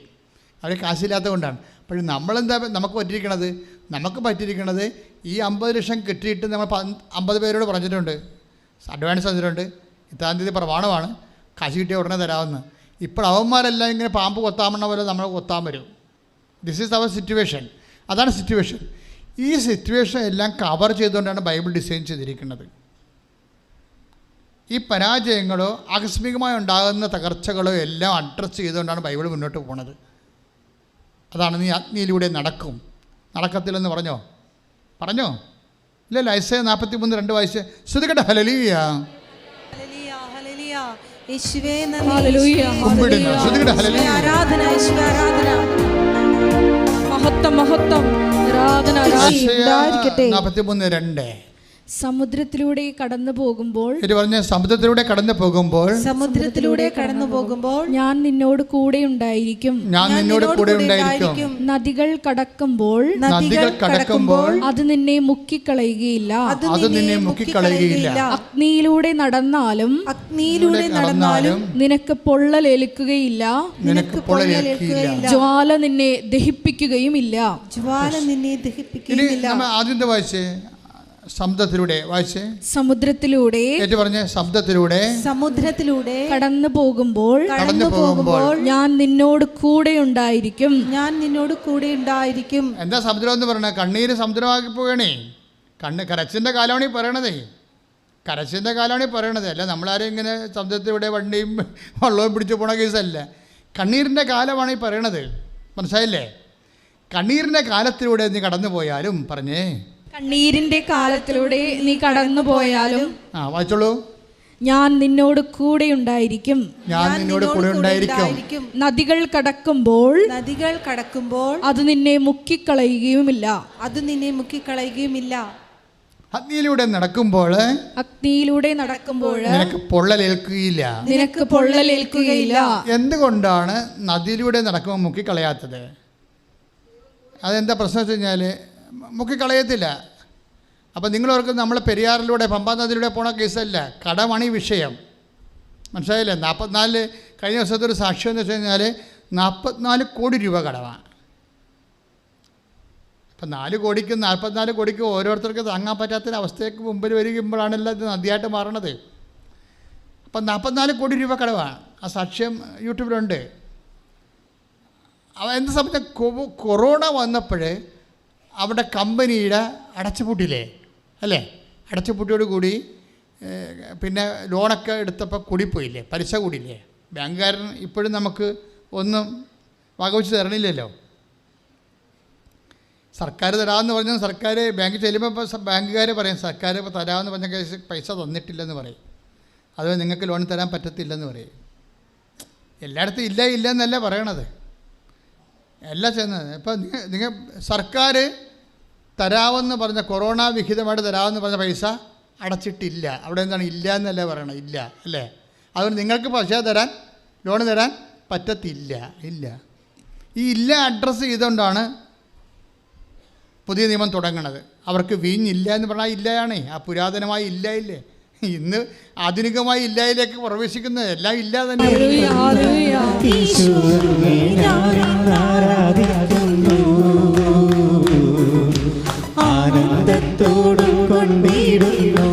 പാടുക. കാരുണ്യമായി എന്നെ തേടിയെത്തുന്ന യേശു അങ്ങേ ഞാൻ ആരാധിക്കുന്നു. ആനന്ദത്തോടും കൊണ്ടിടുന്നു. പരിശുദ്ധ പരമദിവ്യകാരുണ്യത്തിന് നേരവും ആരാധനയും സ്തുതിയും പുകഴ്ചയും ഉണ്ടായിരിക്കട്ടെ. അപ്പം കണ്ണീരിൻ്റെ കാലത്ത് നമുക്കിപ്പോൾ ആ ചേട്ടൻ പറഞ്ഞില്ലേ, നെവിൻ ജോസഫ് എന്താ പറയണത്? എൻ്റെ കണ്ണീരിൻ്റെ കാലമാണ്, ഞാൻ പരീക്ഷയ്ക്ക് തോറ്റു, എനിക്ക് പൊള്ളൽ അനുഭവിച്ചു, പക്ഷേ എനിക്കത് ഫീൽ ചെയ്യുന്നില്ല. ദാറ്റ് മീൻസ് എന്താ കാരണം? നീ അഗ്നിയിലൂടെ നടക്കും, അല്ലെ സമുദ്രത്തിലൂടെ നടക്കും. കാര്യം എന്താണ്? സമുദ്രത്തിനെ മുക്കിക്കളയെല്ലാം അമ്മ ചുണ്ടുകൂട്ടിക്കളയും, ഹൃദയത്തിൽ സംഗ്രഹിക്കും. എന്താ കാര്യം? ഹൃദയത്തിലാണ് ദൈവത്തിൻ്റെ സാന്നിധ്യം. തൻ്റെ സാന്നിധ്യത്തെക്കുറിച്ച് അമ്മയ്ക്ക് പെട്ടെന്ന് കണക്ഷൻ കിട്ടും. ഇങ്ങനെ കണക്ഷൻ കിട്ടണം. എന്തെങ്കിലും തകർച്ചയൊക്കെ വന്നുമ്പോഴേ പെട്ടെന്ന് കണക്ഷൻ കിട്ടണം. ദൈവം നമ്മുടെ ഹൃദയത്തിൽ ഇല്ലാഞ്ഞിട്ടല്ല പ്രശ്നം, കണക്ഷൻ കിട്ടാത്തത് കൊണ്ടാണ് പ്രശ്നം. ദൈവം നമ്മുടെ ഹൃദയത്തിൽ ഇല്ലാഞ്ഞിട്ടല്ല. നീ വെട്ടിപ്പം മെനയുമായിട്ട് ജീവിച്ചാൽ ദൈവം നിൻ്റെ ഹൃദയത്തിലുണ്ട്, പക്ഷെ നിന്നെ കണക്ട് ചെയ്യാൻ പറ്റുന്നില്ല. മനസ്സിലായില്ലേ? അതാണ് പക്ഷേ. ഇപ്പം നിൻ്റെ അമ്മ അല്ല നിൻ്റെ അപ്പൻ കുഞ്ഞുങ്ങളിവിടെയൊക്കെ ഇവിടെ എവിടെയെങ്കിലും തിരക്കിലുണ്ടെന്ന് വിചാരിച്ചോ, നിനക്ക് കണക്ഷൻ കിട്ടണം. അതിന് അവിടെ വൈഫൈ വർക്ക് ചെയ്യണം, അല്ലെങ്കിൽ നെറ്റ് ഉണ്ടാകണം, കുറേ പ്രശ്നങ്ങളുണ്ട്. അത് രണ്ട് ആളുള്ളതും നമുക്ക് അനുഭവിക്കുന്നതും നമ്മളെ സംബന്ധിച്ചിടത്തോളം കണക്ഷൻ കിട്ടുന്നൊരു വിഷയമാണ്. ദൈവം നമ്മുടെ ഹൃദയത്തിൽ ഇല്ലാണ്ടിരിക്കണമല്ല പ്രശ്നം, നമുക്ക് കണക്ഷൻ കിട്ടണില്ലെന്നാണ് പ്രശ്നം. അത് നമ്മുടെ സെറ്റിൻ്റെ കുഴപ്പമോ നെറ്റില്ലാത്ത പ്രശ്നമൊക്കെയാണ്. മനസ്സിലായില്ലേ? അതെപ്പോഴും ഒന്ന് പ്രാർത്ഥിച്ച മക്കളെ, കർത്താവ് ദൈവമേ, എൻ്റെ ജീവിത പ്രശ്നങ്ങളിലെ പരിശുദ്ധ അമ്മയെ പോലെ പെട്ടെന്ന് കണക്ഷൻ കിട്ടാൻ നിന്റെ സാന്നിധ്യം അനുഭവിക്കുവാൻ എന്നെ പ്രത്യേകമായ വിധത്തില് അഭിഷേകം ചെയ്യണമേ. ശ്രുതികടെ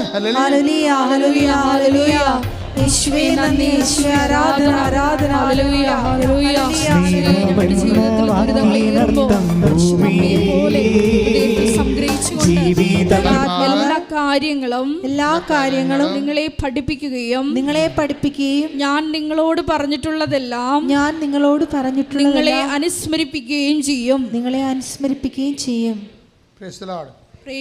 അനുസ്മരിപ്പിക്കുക എന്നാണ് പറയണത്. ആധ്യാത്മിക ജീവിതത്തിൻ്റെ പ്രധാനപ്പെട്ട വിഷയമാണ്. അതായത് ഇപ്പം തന്നെ നമ്മളൊരു പ്രത്യേക ഒരു പ്രതിസന്ധി കൂടി കടന്നു പോവുകയാണ്. കഴിഞ്ഞ ദിവസം ഒരു സാക്ഷ്യം ഉണ്ടായി. ഇടയ്ക്ക് ഞാൻ അത് പറഞ്ഞാണ് പ്രസംഗത്തിൽ. എന്നാൽ ഞാൻ ഇപ്പോൾ ഓർത്തുകൊണ്ട് ഈ അനുസ്മരിപ്പിക്കുന്നതിന് ഉദാഹരണം പറയാം. ഇവളുടെ പാസ്പോർട്ട് റിജക്റ്റായിപ്പോയി. അപ്പോൾ പുതിയ പാസ്പോർട്ട് വേണം. പ്രോസസ്സിങ്ങിന് ഇരിക്കുകയാണ്. ആ സമയത്താണ് പാസ്പോർട്ടിൽ മിസ്റ്റേക്ക് കണ്ടെത്തിയിട്ട് ഫോറിൻ രാജ്യത്ത് നിന്ന് പാസ്പോർട്ട് റിജക്റ്റ് ചെയ്തിട്ടുണ്ട്. അപ്പോൾ ഇന്ത്യൻ എംബസി ചെന്ന് പാസ്പോർട്ട് ഓഫീസിൽ ചെന്ന് പറയുമ്പോൾ ഇത് കള്ളത്തരമാണ്, അങ്ങനെയൊന്നുമില്ല, ഇത് കറക്റ്റാണെന്ന് ഇവർ പറയണം. പക്ഷേ അവർ പറയണത് കറക്റ്റല്ലെന്ന് പറയണം. അപ്പോൾ ഇവളെ എന്ത് ചെയ്യാനാണ്? ഫോറിൻ രാജ്യത്ത് റിജക്റ്റ് ചെയ്ത് ഇന്ത്യക്കാരനെ പാസ്പോർട്ട് ഓഫീസ് അംഗീകരിക്കണമില്ല. ഇവിടെ പാസ്പോർട്ട് ഓഫീസിന് ബാധിക്കുക വെറുതെ വിഷമിച്ച് നിൽക്കുകയാണ്. പെട്ടെന്ന് പരിശുദ്ധാത്മ പ്രവർത്തിച്ച് പറയും, മുകളിലൊരാളിരിപ്പുണ്ട്, അയാളുടെ അടുത്ത് സംസാരിക്കാൻ പറയും. ഹയർ അതോറിറ്റി ഉണ്ടെന്ന്. അതാണ് ഓർമ്മശക്തി എന്ന് പറയുന്നത്. പെട്ടെന്ന് ആ ക്രൈസിസിനെ നിങ്ങൾക്ക് ഇതില്ലെങ്കിൽ നിങ്ങളെ വീട്ടിൽ പോരേണ്ടി വരും. ആരോട് പറയാനാണ്? എന്തറിയാൻ പാടില്ലാതെ കാര്യം. നമുക്ക് അറിയണതല്ല പ്രശ്നം, അറിയണത് അനുസ്മരിപ്പിച്ച് കിട്ടുന്നതാണ് പ്രശ്നം. പറഞ്ഞ മനസ്സിലായില്ലേ? എല്ലാ കാര്യവും എല്ലാവർക്കും അറിയാവേ, പക്ഷേ തക്ക സമയത്ത് ഓർപ്പിച്ച് കിട്ടത്തില്ല. അതാണ് വിഷയം. എല്ലാ കാര്യവും എല്ലാവർക്കും അറിയാം, പക്ഷേ ഓർമ്മയെന്ന് പറഞ്ഞ മെക്കാനിസം പെട്ടെന്ന് വർക്ക് ചെയ്യത്തില്ല. ഓ ശരി, ഞാനത് ഓർത്തില്ല ഞാനപ്പം അത് ഓർത്തില്ലെന്ന്. അതാണ് വിഷയം. അതിനു വേണ്ടിയാണ് ഈശോ പറഞ്ഞിരിക്കുന്നത്.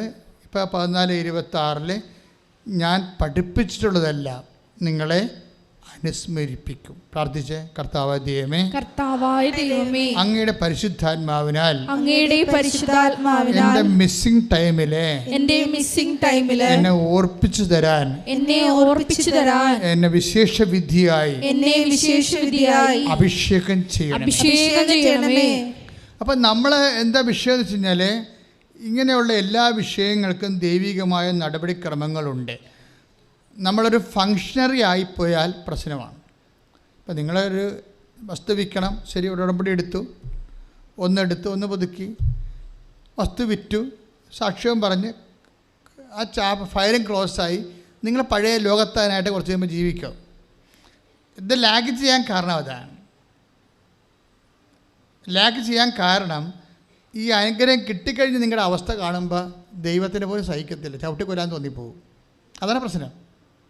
കാര്യം നിങ്ങളിപ്പോൾ വസ്തു വിൽക്കാൻ വേണ്ടി പ്രാർത്ഥിച്ചു, വസ്തു വിറ്റു, സാക്ഷ്യവും പറഞ്ഞ് കുറേ ലക്ഷങ്ങൾ വന്ന്, അപ്പോഴും നിങ്ങൾ മേടിച്ചാൽ കൊടുക്കത്തില്ല. അതിന് വേറെ വിഷയം. നിങ്ങൾ മേടിച്ചിട്ടുണ്ട്, കുറേ കാശ് മേടിച്ചിട്ടുണ്ട് ആൾക്കാരുടെ അടുത്ത്, അത് കൊടുക്കത്തില്ല. ആ സമയത്ത് മക്കൾ പറയും, ആ കാർ എടുക്കണം, ഈ വണ്ടി എടുക്കണം, ഈ ഡൂക്ക് എടുക്കണം എന്നൊക്കെ പറയുമ്പോൾ മക്കളുടെ പുറകെ പോകും. മറ്റവൻ അവിടെ മകളെയും കെട്ടിക്കാതെ തെണ്ടി തിരിഞ്ഞ് നടക്കണ കാണാം, ചെമ്പരത്തി പോകും ചെവി വെച്ചുകൊണ്ട്. നിങ്ങളൊറ്റ ആൾക്കാർ കാരണം. ഈ അഭ്യാസം നിങ്ങളുടെ കയ്യിൽ ഉണ്ടെന്ന് ദൈവത്തിന് അറിയാം. അതുകൊണ്ടാണ് ലാഗ് ചെയ്യണത് അനുഗ്രഹം. മനസ്സിലായില്ലേ? അപ്പം അതുകൊണ്ട് ആദ്യം തന്നെ ഒരു തീരുമാനം എടുക്കുക. കർത്താവായ ദൈവമേ, എന്നെ നീ അനുഗ്രഹിച്ചാൽ നിന്നാൽ അനുഗ്രഹിക്കപ്പെട്ട വ്യക്തിയെ പോലെ എന്റെ പെരുമാറ്റത്തിന്റെ എല്ലാ മേഖലകളിലും പരിശുദ്ധാത്മാവിന്റെ സഹായത്താൽ, മനസ്സിലായില്ലേ? നിങ്ങളുടെ കൂടെയും എൻ്റെ കൂടെയൊക്കെ പരിശുദ്ധാത്മാവ് ഉണ്ട്. കാര്യം അത് വാഗ്ദാനത്തിൻ്റെ ഭാഗമാണ്. പക്ഷെ നമുക്ക് കണക്ഷൻ കിട്ടണില്ല. എന്താ കാര്യം? നമുക്ക് വേറെ കണക്ഷൻസ് ഉള്ളത് കൊണ്ടാണ്. ദൈവത്തെക്കാൾ പ്രാധാന്യമുള്ള കണക്ഷൻസ്. എപ്പോഴും നമ്മൾ ശ്രദ്ധിക്കേണ്ടതേ ഈ ഉടമ്പടി വർക്ക് ചെയ്യണത് കൃപയിലാണ്. കൃപ ദൈവത്തിൻ്റെ ശക്തിയാണ്. 2 Corinthians 12:9 ദൈവത്തിൻ്റെ ശക്തി. അപ്പോൾ ഈ ശക്തി ആണ് കൃപ വർക്ക് ചെയ്യുന്നത് കൊണ്ട് തന്നെ ഒരു നമ്മൾ ശ്രദ്ധിക്കേണ്ട ഒരു വിഷയം, ദൈവത്തിൻ്റെ സാന്നിധ്യം നമുക്ക് അനുഭവിക്കുന്നതും അതുപോലെ തന്നെ കൃപ ആർജിക്കുന്നതും, കൃപയിൽ നിലനിൽക്കുന്നതും ആർജിക്കുന്നതും ഉടമ്പടിയുടെ പ്രഖ്യാപിതം പ്രീറെക്വിസിറ്റാണ്, മുന്നാവശ്യം. മനസ്സിലായില്ലേ? കൃപയിൽ നിലനിൽക്കുന്നതും കൃപ ആർജിക്കുന്നതും ഉടമ്പടിയുടെ ഒരു പ്രഖ്യാപിതമായ അടിസ്ഥാനമായ ഒരു പ്രമാണമാണ്. എങ്ങനെ നമ്മൾ ഉടമ്പടിയിൽ നിലനിൽക്കണത്, ഉടമ്പടിയിൽ കൃപയിൽ എങ്ങനെ വർദ്ധിക്കണത്? ഇപ്പോൾ അയാൾക്ക് കൃപയുണ്ടായത് കൊണ്ടാണല്ല. അയാൾ എന്താ ചെയ്തതെന്നറിയാവോ? അയാൾ തോറ്റതായിട്ടൊക്കെ ഫീൽ ചെയ്തില്ല എന്നുള്ളത് ഞാൻ പറഞ്ഞു. സെക്കൻഡ് പോയിൻ്റ് എന്താണെന്നറിയാവോ? സെക്കൻഡ് പോയിൻ്റ് പുള്ളി ഉടമ്പടി പുതുക്കാൻ തീരുമാനിച്ചു. അതാണ് സംഭവം. പുതുക്കിയിട്ട് വീണ്ടും പരീക്ഷ എഴുതാൻ തീരുമാനിച്ചു. അങ്ങനെ പുതുക്കിയിട്ട് എന്താ ചെയ്യുന്നത് വെച്ച് കഴിഞ്ഞാൽ, അദ്ദേഹം ചെയ്തിരിക്കുന്നത്, ഉടമ്പടി അദ്ദേഹം ചെയ്തുകൊണ്ടിരുന്നത് ഈ പ്രത്യക്ഷീകരണ പ്രാർത്ഥന, ഉടമ്പടി പ്രാർത്ഥനയൊക്കെയാണ് ചെയ്തുകൊണ്ടിരുന്നത്. രോഗികളൊന്നും പോയി കണ്ടിട്ടില്ലായിരുന്നു. അപ്പോൾ വൈഫിനോട് പറഞ്ഞു, നമുക്ക് കുറച്ച് രോഗികളെ പോയി കാണാം, ഉടമ്പടിയിലുള്ളതല്ലേ, രോഗികളെ പോയി കാണാം. അപ്പോൾ തമിഴ്നാട്ടിലാണ് പരീക്ഷ. അപ്പോൾ തമിഴ് രോഗികളെ പോയി കാണാൻ വേണ്ടി ഇവിടുന്ന് തമിഴ് പത്രം മേടിച്ചുകൊണ്ട് പോയി. അതാണ് ഇൻവെസ്റ്റ്മെൻ്റ് എന്ന് പറയുന്നത്. ഇപ്പോൾ ഇൻവെസ്റ്റ്മെൻറ്റ് തുടങ്ങണം. ഇവിടുന്ന് ഇനിയിപ്പോൾ പിക്ചർ മാറും. അതായത് വെച്ചാൽ ഇവിടെ നിന്ന് പുള്ളി ചെയ്യുന്നത് തമിഴ്നാട്ടിലാണ് പരീക്ഷ. അപ്പോൾ ഇംഗ്ലീഷ് പത്രവും തമിഴ് പത്രവും മേടിച്ചുകൊണ്ട് പോയി. എന്നിട്ട് രോഗികളോട് തമിഴ് ആശുപത്രികളിൽ പോയി അയാൾക്കറിയാവുന്ന തമിഴ് പറഞ്ഞേ, എനിക്കറിയാവുന്ന തമിഴിലൊക്കെ ഞാൻ ഈശോയെക്കുറിച്ച് രോഗികളോട് പറഞ്ഞെന്നാ. മനസ്സിലായ? അതാണ് അതിൻ്റെ വിഷയം. അപ്പോഴേ ഇങ്ങനെ വരുമ്പോൾ എന്താ പറ്റണത്? നമ്മൾ സീരിയസ് ആണെന്ന് ഇപ്പം എന്തുകൊണ്ടാണ് നമുക്ക് നമ്മുടെ ഉള്ളിൽ ദൈവമുണ്ട്, പക്ഷേ we are not getting connection. എന്തുകൊണ്ടാണ്? നമുക്ക് വേറെ കണക്ഷൻസ് ഉള്ളത് കൊണ്ടാണ്. അത് നമ്മൾ ശ്രദ്ധിക്കണം. നിങ്ങൾ ദൈവമായിട്ട് ചുമ്മാ ഒരു സിംഗിൾ കണക്ഷൻ ഇട്ടിട്ട് നിങ്ങൾ വേറെ മെയിൻ കണക്ഷൻസ് വേറെ വിഷയവുമായിട്ട് വെക്കും. കഴിഞ്ഞ ദിവസം ഞാൻ എപ്പോഴും പറയുന്ന ഒരു കാര്യം, അയാൾ എൻ്റെ കൈക്കാരനാണ് പള്ളിയിൽ. ഞാൻ ഇടവക വികാരിയാടുന്ന സമയത്ത് ഒരു പള്ളിയിൽ ഇരിക്കുമ്പോൾ അയാളെ കൈക്കാരനാണ്. അപ്പോൾ ഒരു ഞായറാഴ്ച അയാളെ കണ്ടില്ല. കാര്യം അയാളെ ഈ വിവാഹനിധിയും കാര്യങ്ങളൊക്കെ പിരിക്കുകയും കണക്ക് തരികയൊക്കെ ചെയ്യണത്. പുള്ളിയെ കണ്ടില്ല. അപ്പോൾ അതിന് വേറെ ഒരാളെ വെച്ചിട്ടുണ്ട്. അപ്പോൾ ഞാൻ പിറ്റേ ദിവസം ചോദിച്ചു, ചേട്ടാ ഇന്നലെ പള്ളി വന്നില്ലല്ലേ? അപ്പോൾ പുള്ളി എന്നോട് പറഞ്ഞു, അച്ഛാ ഒരു ജീവിത പ്രശ്നം ഉണ്ടായെന്ന് പറഞ്ഞു. ഒരു ജീവിത പ്രശ്നം ഉണ്ടായെന്ന് എന്നാൽ പുള്ളി പറയാം. പുള്ളിക്ക് അറിയാവുന്ന ഭാഷ പറഞ്ഞതേ ഉള്ളൂ. ഞാൻ പറഞ്ഞു, എന്നാ ജീവിത പ്രശ്നമാണ്? അപ്പോൾ പുള്ളി മീൻ കച്ചവടക്കാരനാണ്. ഈ മീൻ ബൾക്കായിട്ട് വള്ളത്തിൽ നിന്ന് എടുക്കും. പുള്ളിക്ക് 2 വള്ളമുണ്ട്. ആ വള്ളം അടുക്കുമ്പോൾ മീൻ തരകന്മാർ ഇടനില നിന്നുകൊണ്ട് കച്ചവടക്കാർക്ക് മീൻ മറച്ചു വിൽക്കും. അതാണ് പരിപാടി. അപ്പോഴേ വള്ളത്തിൻ്റെ മീനിൻ്റെ കാശ് തരേണ്ടത് ആരാണ്? തരകനാണ് തരണത്. വണ്ടിക്കാർ അയാൾ കാശ് കൊടുക്കുന്നത്. ഈ തരകൻ്റെ ഒരു പ്രശ്നം വെച്ചാൽ ഞായറാഴ്ച രാവിലെയാണ് അയാൾ വരണത്. അയാൾ നോൺ ക്രിസ്ത്യനാണ്. പക്ഷേ ഞായറാഴ്ച രാവിലെ 7 മണിക്ക് അയാൾ വീട്ടിലുണ്ടായിരുന്നു. തൂത്തുക്കുടിയിലേക്കൊക്കെ അയാൾ മിക്കവാറും മണവാളെ കുറിച്ച് അങ്ങനെയുള്ള സ്ഥലത്തായിരിക്കും പുള്ളിക്കാരൻ. ഇപ്പോൾ ശനിയാഴ്ച വിട്ടു പോകുന്നിട്ട് ഞായറാഴ്ച വെളുപ്പിനെ അയാളുടെ വീട്ടിലുണ്ടാവും. അപ്പോഴേ തരകൻ ഞായറാഴ്ച ഉള്ളത് കാരണം ഈ മനുഷ്യന്, ഈ കൈക്കാരന് ഞായറാഴ്ച ചെന്നാൽ മാത്രമേ കാശ് കിട്ടത്തുള്ളൂ. അത് കാരണം എന്നാ പറ്റിയിരിക്കണത്?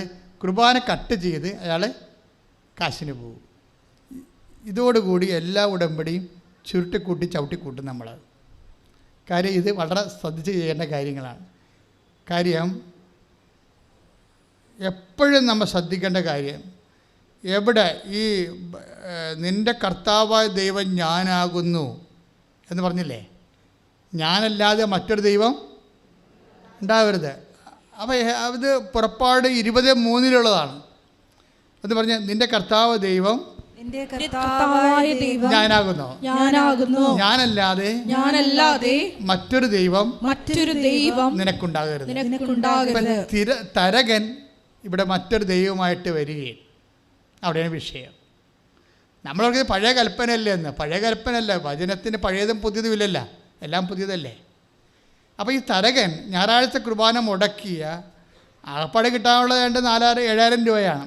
അതിന് ഞായറാഴ്ച കുർബാന കടമുള്ള ദിവസം ഞായറാഴ്ച കുർബാന മുടക്കിയ തരകൻ നിൻ്റെ കർത്താവായി മാറും. So you are connected to തരകൻ, നോട്ട് കർത്താവ്. മനസ്സിലായില്ലേ? അപ്പം നമ്മുടെ ഉള്ളിൽ കർത്താവുണ്ട്, പക്ഷേ we are not getting connection. എന്തുകൊണ്ടാണ്? വേറെ ആൾക്കാരോട് നമ്മൾ കണക്ഷൻ. അതുകൊണ്ട് ദൈവത്തേക്കാൾ പ്രാധാന്യമുള്ള വ്യക്തികളുണ്ടായാലും കമ്പനി ഉണ്ടായാലും ജോലി ഉണ്ടായാലും, ഈ ആലപ്പുഴയൊക്കെ കയറ്റ് ഓഫീസുകാർ പാപം ചെയ്യണേ എപ്പോഴാണെന്ന് അറിയാമോ? ഞായറാഴ്ചയാണ്. എന്താ കാര്യം? ഞായറാഴ്ചയാണ് ഓർഡർ പോണത്, ഈ ലോഡ് പോണത്, കണ്ടെയ്നർ പോണത്. അപ്പോൾ കണ്ടെയ്നർ കൃത്യസമയത്ത് പോകാൻ വേണ്ടി ഇവർ കുർബാന കട്ട് ചെയ്യും. അവിടുത്തെ തൊഴിലാളികളും സാധാരണ തൊഴിലാളികളും മുകളിലുള്ള തൊഴിലാളികളൊക്കെ ഇത് കട്ട് ചെയ്യും. കുറേ നാൾ കട്ട് ചെയ്ത് കഴിയുമ്പോൾ എന്നാ പറ്റുക വെച്ചാൽ, നിങ്ങൾ എന്ത് കുമ്പസാരിച്ചിട്ടും കഥയില്ലാത്ത കാര്യം നിങ്ങളെ ദൈവത്തിന് അറിയാമല്ലോ. കയറ് കാണുമ്പോൾ കർത്താവിനെ മറക്കണ ആളാണെന്ന് കർത്താവിന് അറിയാമല്ലോ. അത് കാരണം നിങ്ങൾ അഭ്യാസം ഒന്നും കാണിച്ചിട്ട് കഥയുമില്ല. ചിലപ്പോൾ ദുഃഖ വെള്ളിയാഴ്ചയൊക്കെ കുരിശിൻ്റെ വഴി എടുത്തോണ്ട് ചിലപ്പോൾ തുണിയിലൊക്കെ നടക്കാൻ വേണ്ടി കേടും നിലയം വിളിച്ചുകൊണ്ട് ഒരു കഥയില്ല. ദൈവത്തിന് അറിയാം നിങ്ങൾ ആരാണെന്ന്. കാര്യം ഇന്നത്തെ പ്രശ്നം, ബൈബിൾ തുടങ്ങുമ്പോൾ തന്നെ ബൈബിൾ പറയുന്ന സംഭവമുണ്ട്, നിങ്ങൾ ആരാണെന്ന് ഞാൻ എപ്പോഴും ശ്രദ്ധിക്കുമെന്ന്. 2:24 യോഹന്നാന്റെ സുവിശേഷം വായിച്ചേ. ശ്രുതികടെ ഹല്ലേലൂയ. യോഹന്നാൻ 2:24. യേശുവാകട്ടെ അവരെ വിശ്വസിച്ചില്ല. ഒന്ന് പറഞ്ഞേ, യേശുവാകട്ടെ അവരെ വിശ്വസിച്ചില്ല. എന്താ കാരണം? കാരണം അവൻ അവരെയെല്ലാം അറിഞ്ഞിരുന്നു. പോരെ പണിയായേ. അതായത് നിങ്ങൾ ദൈവത്തിന് പിടികൊടുത്താൽ ഈ മരണം വരെ ദൈവം നിങ്ങളെ വിശ്വസിക്കത്തില്ല, നിങ്ങൾ എന്ത് അഭ്യാസം കാണിച്ചാലും. ചില ആൾക്കാർക്ക് ഉടമ്പടി ലാഗ് ചെയ്യാൻ കാരണം അതാണ്. നിങ്ങളെക്കുറിച്ച് കൃത്യമായി യു ആർ ബ്രാൻഡഡ്. നിങ്ങൾ തക്കങ്ങൾ സായിപ്പിനെ കാണുമ്പോൾ കവാത്ത മറക്കുന്ന ആളാണെന്ന് ദൈവം ബ്രാൻഡ് ചെയ്ത് വെച്ചിരിക്കുകയും. ഒന്നൊരു വായിച്ച ഭാവം യോഹന്നാൻ 2:24. യേശുവാകട്ടെ അവരെ വിശ്വസിച്ചില്ല. കാരണം അവൻ അവരെയെല്ലാം അറിഞ്ഞിരുന്നു. അടുത്ത വചനം വായിച്ചേ. മനുഷ്യനെ പറ്റി ആരുടെയും സാക്ഷ്യം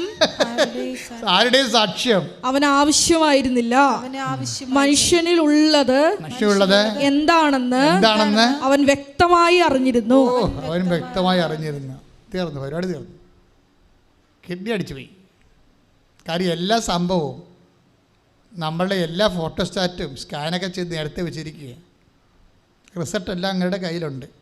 അതുകൊണ്ട് നിങ്ങൾ കൃത്യമായിട്ട് ഉടമ്പടി എടുക്കുമ്പോൾ ഈ പഴയ നിങ്ങളുടെ ഫയൽ ചേഞ്ച് ചെയ്യാൻ, ദൈവദൃശ്യന് ഫയൽ ചേഞ്ച് ചെയ്യാൻ ബോധപൂർവ്വം ശ്രമിക്കണം.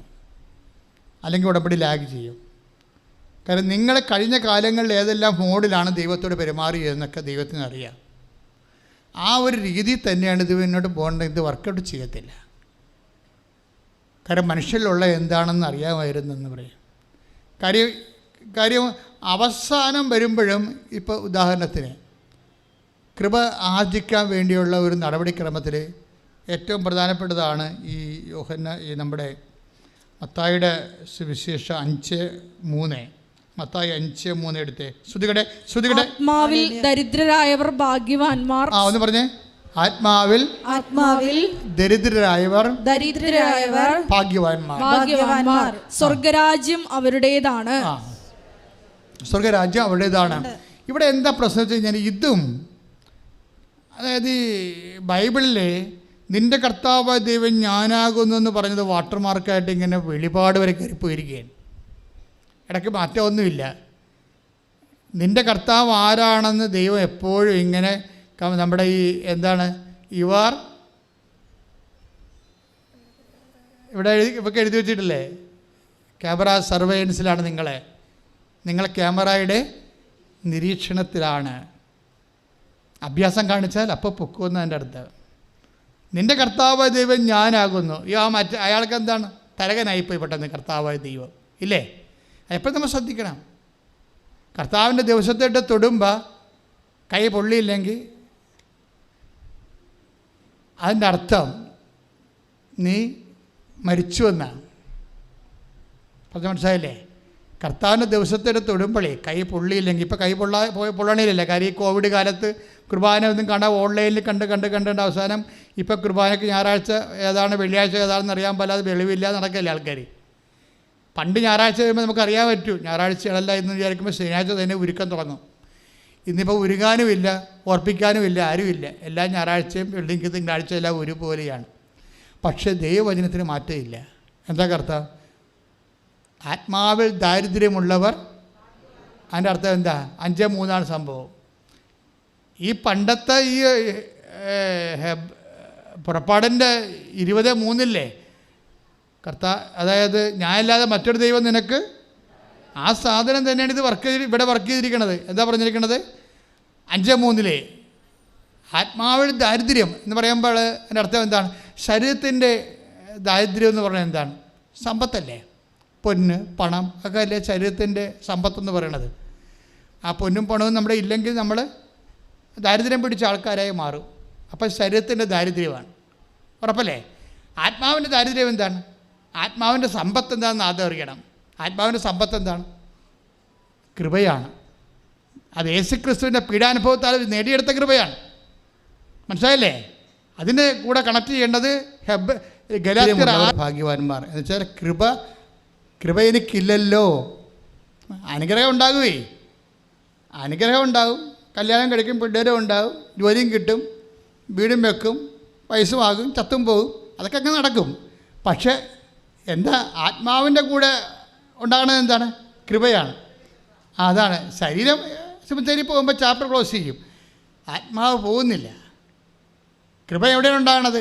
6:19 ആത്മാവിൻ്റെ കൂടെയാണ്. ദാറ്റ് മീൻസ് ആത്മാവിൽ ദാരിദ്ര്യം എന്ന് പറയണത് കൃപയെക്കുറിച്ചുള്ള ദാരിദ്ര്യമാണ്. എനിക്ക് കൃപയില്ലല്ലോ. അനുഗ്രഹം ഉണ്ടാകാം. അനുഗ്രഹം ഇപ്പോൾ ഉണ്ടാകണമെങ്കിൽ നീ ഒരു വിശ്വാസി പോലും ആകേണ്ട ആവശ്യമില്ല. നീ ഒരു നിരീശ്വരനായാൽ പോലും അനുഗ്രഹം ഉണ്ടാവും. കാര്യം ജനറ്റിക്കൽ ബ്ലെസ്സിങ്സ് ഉണ്ട് അവിടെ.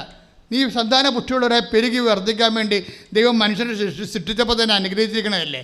അതുകൊണ്ട് നിൻ്റെ PR, നിൻ്റെ IELTS, നിൻ്റെ IAS, IAM എല്ലാം കർത്താവ് നേരത്തെ പാസ്സാക്കി വിട്ട കാര്യമാണ്. നീ ഒന്ന് ഹാർഡ് വർക്ക് ചെയ്യണമെന്നേ ഉള്ളൂ. അതിനാരും കെട്ടിയെടുത്ത് വിശ്വാസിയാകേണ്ട ഒരു കാര്യമില്ല. ഏത് അവിശ്വാസിക്കും അതൊക്കെ എല്ലാം കിട്ടും.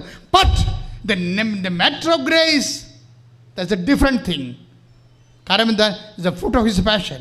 അത് അവൻ്റെ പാഷൻ്റെ ഫ്രൂട്ടാണ്. നമ്മൾ കൃപയെക്കുറിച്ച് ചിന്തിക്കുമ്പോൾ കൃപ നേടിയെടുക്കാൻ വേണ്ടി അവൻ രക്തത്തെക്കുറിച്ച് നമ്മൾ ചിന്തിക്കുന്നു, അവൻ്റെ കമ്മിറ്റ്മെൻറ്റ് ചിന്തിക്കുന്നു, അവനെക്കുറിച്ച് നമ്മൾ ആലോചിക്കുകയും അവന് വേണ്ടി നമ്മൾ ജീവിക്കുകയും ചെയ്യുന്നു. ശ്രുതികടേ എപ്പോഴും അപ്പനും അമ്മയും കാണുമ്പോൾ വാവ എപ്പോൾ വരും എന്ന് പറഞ്ഞാൽ അവർ കരഞ്ഞിട്ടുകൊണ്ടിരിക്കും. അതിനേക്കാളൊക്കെ കരച്ചാൽ കുഞ്ഞ്. കാര്യം അവർക്ക് പോകാൻ, കൊച്ചിൻ്റെ അപ്പൻ്റെ അടുത്ത് അമ്മയുടെ അടുത്തും പോകാൻ പറ്റണില്ല. അപ്പം എൻ്റെ ബാല്യം ഭയങ്കരമായിട്ട് രീതിയിൽ സഫർ ചെയ്യുന്നത് പീഡിത ബാല്യമാണ്. അപ്പോൾ നമുക്ക് കണ്ട വിഷമം തോന്നും.